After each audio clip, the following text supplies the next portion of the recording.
في كل ألطاف الحياة أراه يفنى المداد ولا يحاط مداه. بسم الله والحمد لله والصلاة والسلام على رسول الله. صلى الله العظيم رب العرش الكريم بكل اسم هو له، إن الله يغفر لنا ولكم ولوالدينا مغفرة كاملة وتامة. أسأل الله أن يجعل هذا المجلس موجب للرحمة والمغفرة والرضوان. حديثي معكم بحول الله وقوته وفضله ونعمته في هذه الدقائق عن العيش مع القرآن، ونعلق تعليقات يسيرة حول سورة الكهف. العيش مع القرآن نعمة لا يعرفها إلا من ذاقها. العيش مع القرآن نعمة تزيد من العمر وتبارك فيه وتنميه، ونسأل الله أن يجعلنا من أهل القرآن. يقول أنس رضي الله عنه: بينما نحن خارجين مع النبي صلى الله عليه وسلم من المسجد إذ لقينا رجل على سدة المسجد، فقال: يا رسول الله، متى الساعة؟ قال له النبي صلى الله عليه وسلم: ماذا أعددت لها؟ قال: ما أعددت لها كثرة صلاة ولا صيام ولا صدقة. في رواية أنه يقول لما قال الرسول: ماذا أعددت لها؟ يقول: استكان، وقف. فلما استكان رجع على كذا قال: يا رسول الله، ما أعددت لها كثرة صلاة ولا صيام ولا صدقة، ولكني أحب الله ورسوله. فقال النبي صلى الله عليه وسلم: المرء مع من أحب. يقول أنس: والله ما فرحنا بعد الإسلام بشيء أعظم من فرحنا بهذا. يعني بعد البشارة أن الإنسان مع من أحب، لأنهم علموا أن صدق المحبة لله ورسوله يورث أعلى المنازل. الحب في الله والبغض في الله وحب الخير وحب الله ورسوله. ولهذا يقول عمر بن الخطاب، يقول كان فيه رجل كان يبغضه، يقول وهذا الرجل من أبغض الناس إلي. يقول فلما أسلم كان من أحب الناس إلي. شفتوا كيف؟ ما هي محبة ذاتية ولا بغض ذاتي، هو يبغضه لكونه كافر لا يصلي ولا يصوم، فلما أسلم قلب هذا البغض إلى محبة، فقال أصبح بعد ما أسلم من أحب الناس إلي. هكذا هو الحب في الله، يحب الله ورسوله. على كل حال كان فيه رجل قال: يا رسول الله، يعني الصحابة قالوا: يا رسول الله، هذا الرجل يصلي بنا، وإذا قرأ الفاتحة قرأ السورة وقرأ قل هو الله أحد معها. فقلنا لا، اكتف بإحدى السورتين، يعني يا قل هو الله أحد أو السورة الأخرى. قال لا، لابد يقرأ سورة ويقرأ قل هو الله أحد في كل ركعة. فقال النبي صلى الله عليه وسلم: سألوه لماذا يفعل ذلك، يعني إيش اللي حمل على هذا؟ قال: يا رسول الله، أنا أحب السورة هذه قل هو الله أحد. قال: بحبه إياها أحبها الله. طيب واللي يحب القرآن؟ اللي يحب القرآن كله يحبها الله. والله إن أحد المشايخ أنا سمعته ويحدث عن نفسه قال: مرت علي فترة من الزمن لا يأتيني النوم، جاني قلق وما أدري ايش السبب، وكل ما استشرت ناس، كل ما قلت للناس استشرتهم ما أحد يشير علي بشيء، حتى يقول إني كلمت والدي وقلت شكوت عليه من هذا، قال فلم يعريني اهتماما. فسبحان الله أيها الكرام، قال ففي يوم في ليلة من الليالي عزمت إني أقرأ القرآن كله، قال لأن أصلا ما يجيني نوم أصلا. قال ففتحت المصحف وقرأت من الفاتحة إلى قل أعوذ برب الناس. قال تعبت، ولما انتهيت نمت، فرأيت في المنام كأني في مسجد، وإذا فيه شيطان يتخطى الناس واحد تلو الآخر، صف حتى كل ما قرب مني وهو يقول لك الشيطان هذا قاصدني. قال فلما قرب مني ما بقي بيني بينه إلا صف أو صفين سقط ميت. قال وين سبحان الله فكت من النوم وأذهب الله عني ما كنت أجد بسبب قراءة القرآن. العجيب أني قرأت للإمام ابن الجوزي يقول قرأت عن فضائل النكاح في كتاب لفتة الكبد في نصيحة الولد. يقول قرأت عن فوائد النكاح وفضل الولد. قال فختمت ختمة، يعني قرأ، هم السلف كانوا غالبا يختمون في كل 3 أيام، 3 أيام ويخلص ختمة. قال فلما انتهيت من الختمة من ذاك قال رفعت يدي ودعوت الله أن يرزقني 10 من الولد. أنا كان في البداية كان مشغول بإيش؟ بالكتابة وبالعلم وبالدعوة وكذا، ثم قدر الله له أنه يقرأ عن فضائل النكاح ومن النكاح. قال فسبحان الله بعد الختمة دعوت الله يرزقني 10 من الولد، فرزقني 5 بنات و5 من الأولاد. وهذا يا أيها الكرام يعطينا أهمية قراءة القرآن. اللي عنده مشكلة يرجع للقرآن، اقرأ القرآن، وفي كل ختمة ادعو الله بعدها. يعني تخيل واحد إنه يقرأ ختمة من القرآن 3 ملايين حسنة، في كل حرف 10 حسنات، ثم تدعو بعد الختمة هذه يا رب يا رب الله يفتح لك المغلق. ومن هنا إذا تصورنا هذا كله أيها الكرام، هناك تعليقات حول التعامل مع القرآن من ناحية حفظه، من ناحية تلاوته، تدبر معانيه، العيش معه. هذا القرآن تروه حياة. والله كان قيل يعني في من السلف من كان يقرأ في الركعة الواحدة 3 سور الأول، البقرة وآل عمران والنساء، يتلوها ربع القرآن. يقول بعض العلماء يقول أدركت من الناس من كان يختم ما يمر عليه يوم من الأيام إلا وقد قرأ يا نصف القرآن يا ثلث القرآن يا ربع القرآن. طيب ليش الناس ما يقرؤون القرآن؟ لأنهم ما يعرفون فضائله يا جماعة، ما يعلمون فضائل هذا القرآن. هذا القرآن نور، هذا القرآن رحمة، هذا القرآن روح تحيا به القلوب، هذا القرآن يشفي القلوب المريضة، يحيي القلوب الميتة، هذا القرآن يلين القلوب القاسية، هذا القرآن إذا تلوت كثير يحبك الله. وفيه شيء أعظم من أن يحبك الله، إذا أراد الله بك خير فتح عليك تقرأ القرآن ليل نهار. والله في ناس يا جماعة لا يفتر لسانه عن تلاوة القرآن وعن كثرة الذكر. أسأل الله أن يغفر لنا الذنوب التي تحرمنا تلاوته. بقي نقطة الثانية في الموضوع هذا، التعليق على سورة الكهف. بالنسبة لسورة الكهف المباركة هذه من فضائلها إنها تعصم من الفتن، ما هي فتنة واحدة، تعصم من الفتن. فأذكر لكم من أعظم الفتن اللي تعصم منها فتنة المسيح الدجال، اللي يحفظ 10 الأول أو 10 الأواخر منها يعصمها الله من فتنة المسيح الدجال. هذه السورة تعالج فتنة الدين، وتعالج فتنة الدنيا، وتعالج فتنة العلم، وإن شاء الله نتكلم عن موضوع العلم. وآخر شيء قصة ذو القرنين. فتعالوا نشوف قصة فتنة الدين. هذولا اللي هو أصحاب الكهف، لأن اليهود هذول الشياطين لما أرسل لهم كفار قريش قالوا نريد نمتحن الرجل هذا، يقصدون نبينا محمد، اعطونا أسئلة نمتحن بها. قال اسألوا عن الروح وعن فتية غابوا وعن رجل ملك الأرض. فلما سألوا النبي صلى الله عليه وسلم عن الفتية هذولا وعن الروح قال بالنسبة للروح ويسألونك عن الروح قل الروح من أمر ربي. وأما الفتية اللي غابوا في الدهر نزلت السورة هذه سورة الكهف. هؤلاء أصح الأقوال فيها وأقرب الأقوال فيها إن هذا الفتية قيل إنهم 7 إنهم 7، وهؤلاء كانوا أبناء ملوك.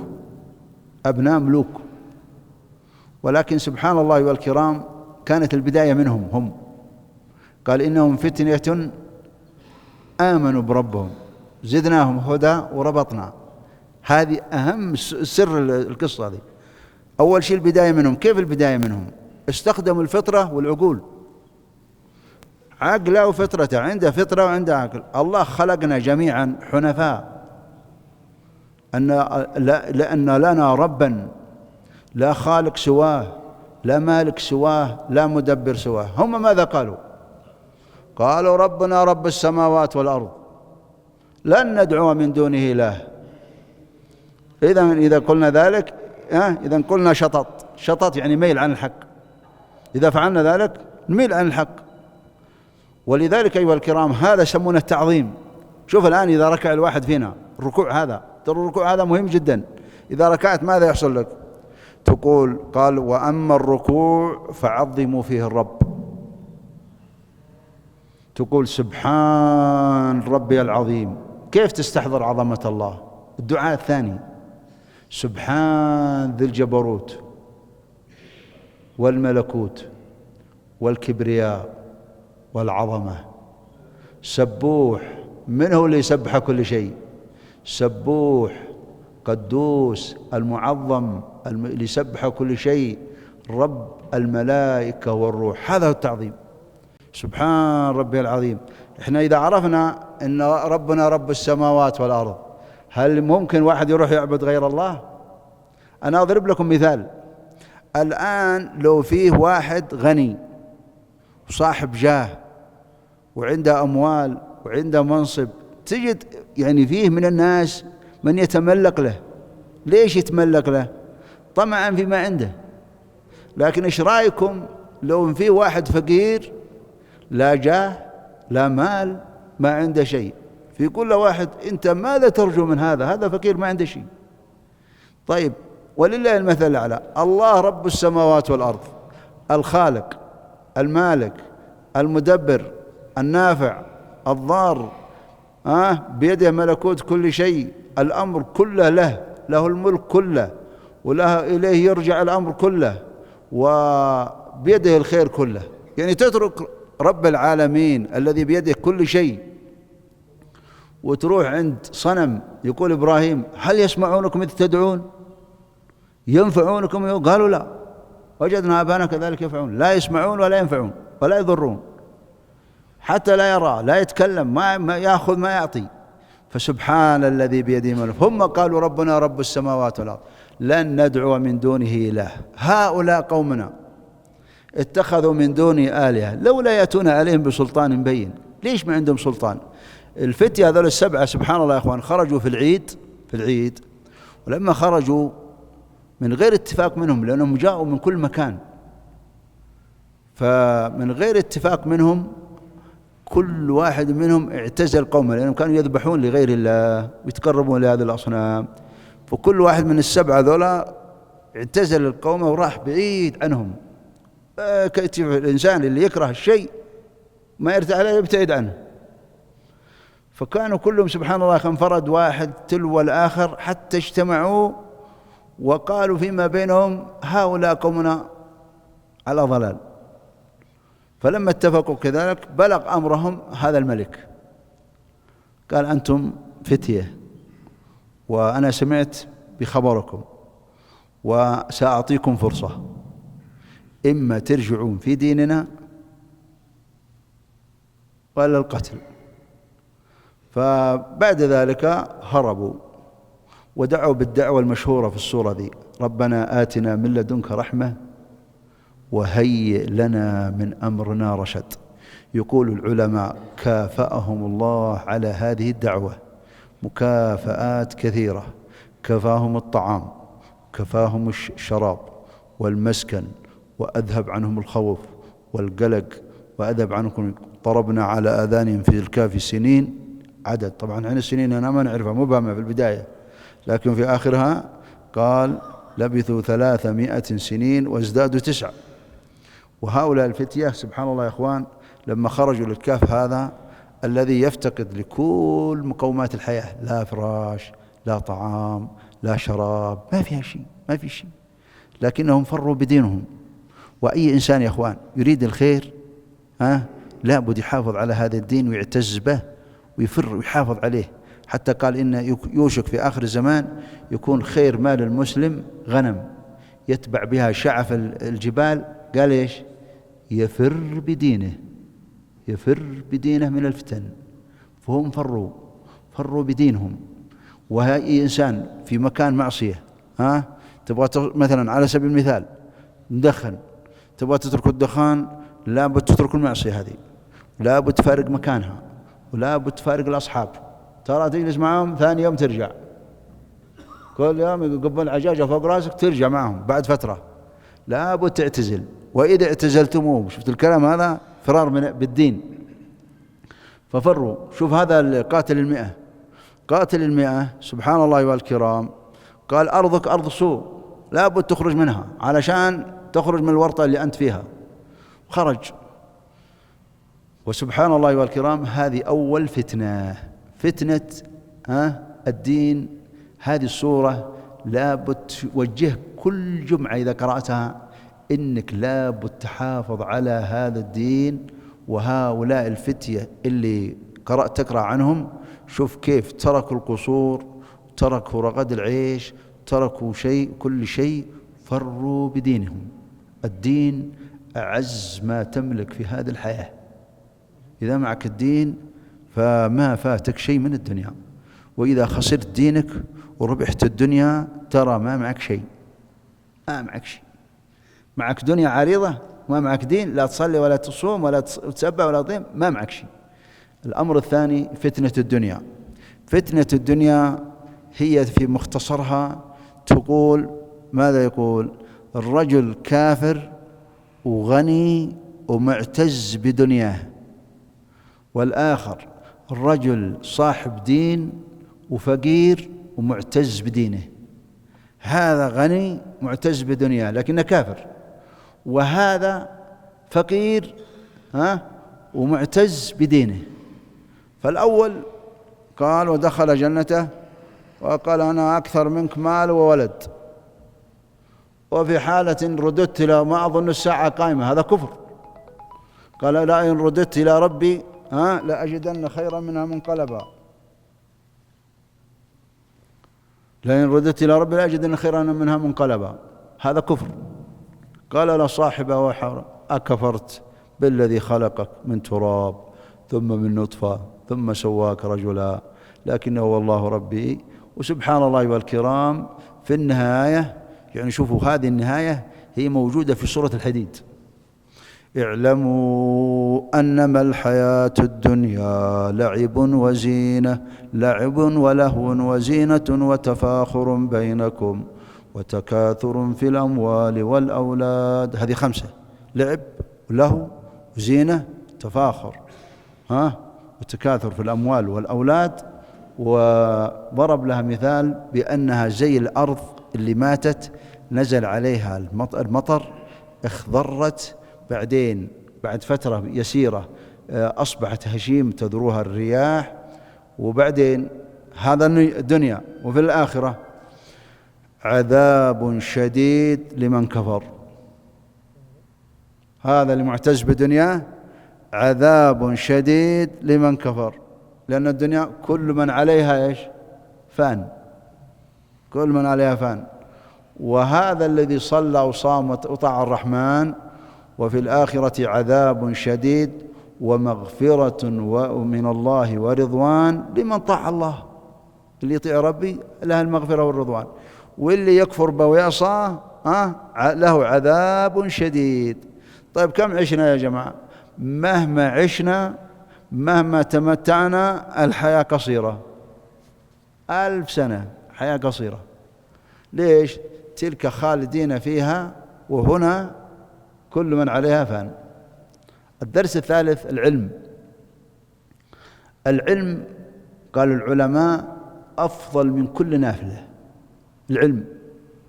العلم أفضل من قيام الليل وأفضل من كل نافلة. والعلم تعبد الله به، تعرف كيف تعبد الله، كيف تصوم، كيف تصلي. ولهذا قال يا أبا عبد الرحمن علمني شيء، أظن يسأل ابن عمر، قال تفقه في دين الله. قال يا أبا عبد الرحمن اليوم الثاني علمني شيء أنتفع به، قال تفقه في دين الله. فهو استقل فقال ويحك إنك إذا تعلمت نفعك القليل من العمل. شوف أنا أضرب لكم مثال، إنسان جاهل، عابد جاهل وعالم. شوفوا النبي صلى الله عليه وسلم لما دخل على أم حبيبة، وليس هو قياس على الجاهل، لكن العلم نور، والعلم ليس هو العلم هذا يختصر لك الوقت. الرسول دخل كان فيه مع أم حبيبة مسرب، والمسرب هذا فيه حصى، وتسبح بالحصى، وبلغت ضحوة النهار وهي باقي تسبح سبحان الله سبحان الله سبحان الله سبحان الله سبحان الله. طبعا النبي صلى الله عليه وسلم خرج ورجع، قال لا زلت كما أنت؟ قالت نعم. قال لقد قلت بعدك كلمات لو وزنت بما قلتيها لوزنتها. تخيل ساعتين ولا ثلاث. قالت وهي سبحان الله وبحمده عدد خلقه ورضا نفسه وزينة عرشه ومداد كلماته. شوف كيف يختصر العلم، يختصر على الجاهل هذا. أي إنسان جاهل طبعا في قصة الشيطان قالوا له أنت ليش تفرح بموت العالم ولا تفرح بموت الجاهل؟ قال تعال، يقول جاءوا إلى عابد وهو في صومعة يعبد الله، فجاء الشيطان وقال للعابد هذا هل يستطيع الله يدخل السماوات والأرض ومعهم بيضة، معه بيضة في هذه البيضة؟ قال العابد لا، نظر للسماء كبيرة والأرض كبيرة والبيضة صغيرة. قال لا، قال هذا المسكين كفر وهو ما يدري، هذا كفر ما يدري. فانتقل إلى عالم في مجلس في المسجد وهو جالس يحدث، وقال له نفس السؤال، يا جيت أسأل هل يستطيع الله يدخل البيضة السماوات والأرض في البيضة هذه؟ قال نعم. قال كيف؟ قال الله على كل شيء قدير، الله على كل شيء قدير. شفتوا كيف العلم نور. ومن هنا أيها الكرام أسأل الله يعلمنا ما ينفعنا. أنا أذكر إن في واحد سأل أحد العلماء، قال هو كأنه يعني يتخيل أنه مجاب الدعوة، قال أبيك تدعو الله أن يجعلني ويرزقني سعة العلم. قال يا بني بل اسأل الله إن الله ينفعك بما علمك. هذه برضه نقطة ثانية مهمة، لأن الكمال في العلم أن يرزقك الله علم وعمل، هذا اللي عليه يرفعك. يعني حافظ للقرآن ما تصلي، وإيش يستفيد؟ ما حافظ للقرآن وجالس تلعب عند باب المسجد والناس يصلون، حافظ للقرآن وما هو ظاهر عليك آثار العلم، تحافظ للقرآن وما تسنن ولا تسبح لا قبل ولا بعد، ما في. تجد بعض العوام أفضل من بعض العلماء، تجد يصلي السنن الرواتب وذاك، تجد بعض الناس عنده علم بس ما عنده عمل. لا بد من الثنتين، علم وعمل. على كل حال في هذه القصة، قصة الخضر، إن موسى خطب خطبة عظيمة، ولما انتهى من الخطبة جاء سائل من الحاضرين وقال له أنت أعلم أهل الأرض؟ قال نعم. فعتب الله عليه إن لم يرد العلم إلى الله، سبحانك لا علم لنا إلا ما علمتنا.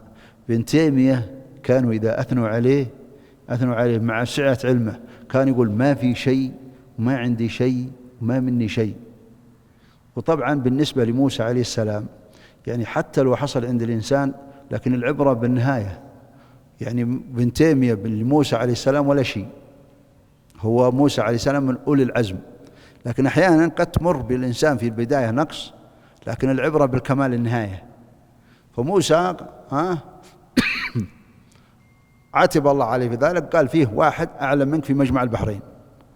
فحمل موسى المكتل هذا، والمكتل هذا كان فيه سمكة، السمكة هذه قال إذا خرجت السمكة هذه من المكتل هنالك العبد الصالح.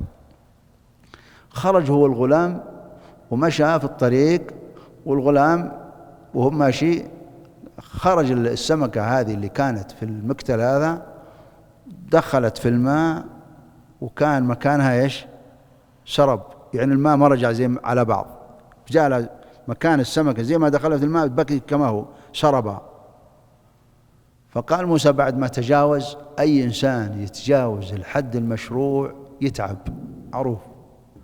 قال آتنا غداءنا لقد لقينا من سفرنا هذا إيش؟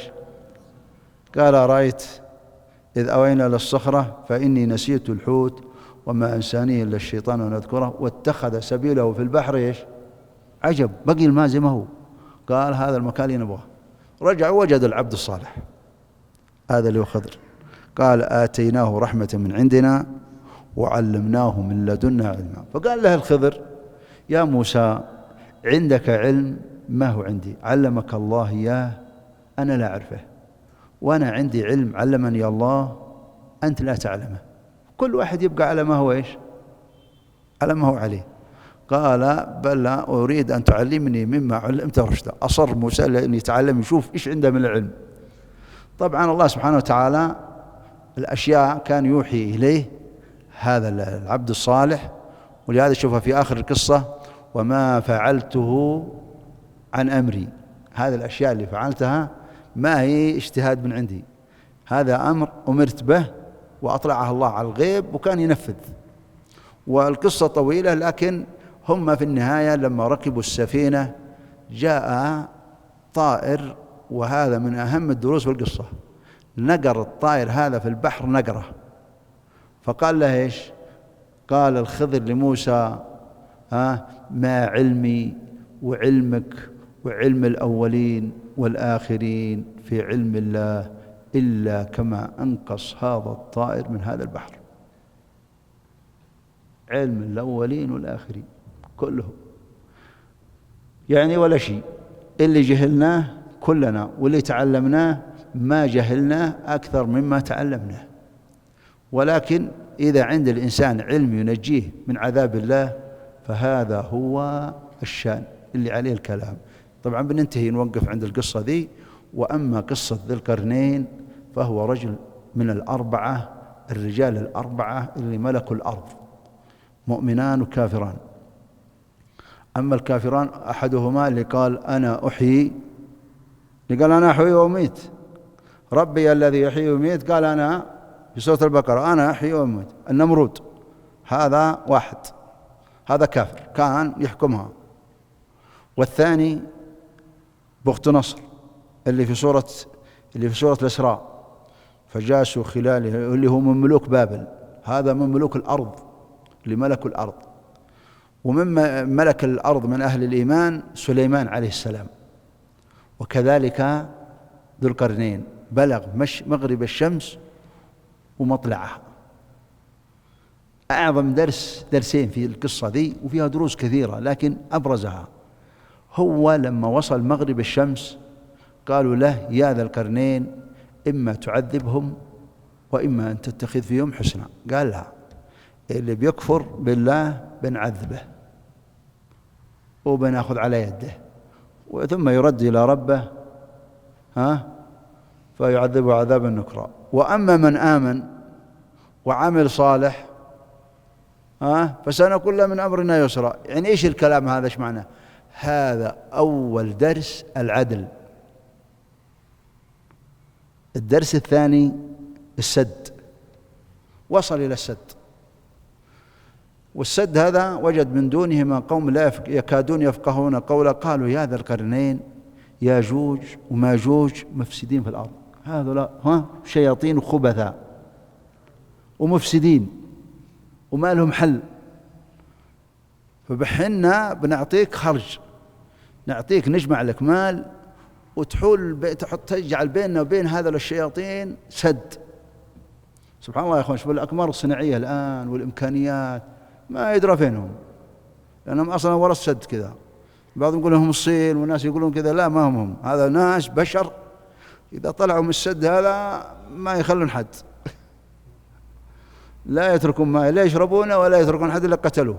حتى في النهاية يقولون قتلنا أهل الأرض وبنقتل أهل السماء، فيرمون الرماح فوق ترجع عليهم، في سلط الله عليهم، لأنها ترجع من السماء. الرماح لما يرمونها في السماء ترجع فيها دم، يقولون قتلنا أهل السماء وقتلنا أهل إيش؟ في كيف يهلكهم الله؟ يهلكهم الله يجعل لهم دودة تجي في رقبة الواحد تقتله، دودة علشان أنهم يعني أحقر من هذا كله، تقتل أهل السماء ومن أنت؟ فسبحان الله والكرام، هذا الشياطين جاء ذو القرنين مع قوته وجعل سد، لأنه صاحب بصيرة ترى وعقلية كبيرة جدا. لما وصل السد جعل ردم وساوى بين الصدفين وضرب الحديد، ثم أسال القطر عليه، النحاس على الحديد، أصبحت إيش؟ يقول فما استطاعوا أن يظهروا، لأنه يعني أملس ما تستطيع تمسك يدك فيه، فما استطاعوا أن يظهروه وما استطاعوا له إيش؟ نقبة. وسبحان الله مع هذا العمل العظيم، ترى أي واحد يا أخوان يقطع الشر عن الناس تروا له ثواب عظيم، أي واحد يقطع الشر. فهو وقف عند السد وقال هذا رحمة من ربي، العمل هذا اللي الله سبحانه وتعالى جعله على يدي هذا رحمة من الله، فإذا جاء وعد ربي جعله دكا، هذا يبقى له وقت بعدين يندك السد هذا. والسد هذا سبحان الله يا أخوان على إحكامه إلى يومنا هذا، وكل ما نقبوا فيه يقول أميرهم غدا نكمل، مع أنهم يحفرون فيه إلى غروب الشمس، فإذا كادت الشمس تغرب قال خلاص وقفوا وغدا نكمل، غدا نكمل، إلى أن يأتي اللي في سورة الأنبياء واقترب الوعد الحق. إذا جاء الوعد الحق قالوا غدا نكمل إن شاء الله. إذا قالوها يجدون الفتحة اللي قد فتحوها زي ما هي، يكملون عليها ويخرجون. يقول الله حتى إذا فتحت ياجوج ومأجوج وهم من كل حدب ينسلون واقترب الوعد الحق فإذا هي شاخصة أبصار الذين كفروا يا ويلنا قد كنا في غفلة من هذا بل كنا ظالمين. انتهى الأمر. وهذه السورة العظيمة المباركة فيها فوائد، افتتحت بالقرآن وختمت بالوحي. من كان يرجو لقاء ربه فليعمل عملا صالحا.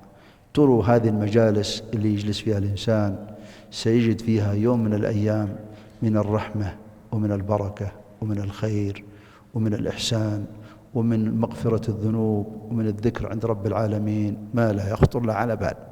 فلا تستقل هذا العمل، لأن الشيطان يزهد في مثل هذا الخير. أسأل الله يجعلنا وياكم من الرابحين.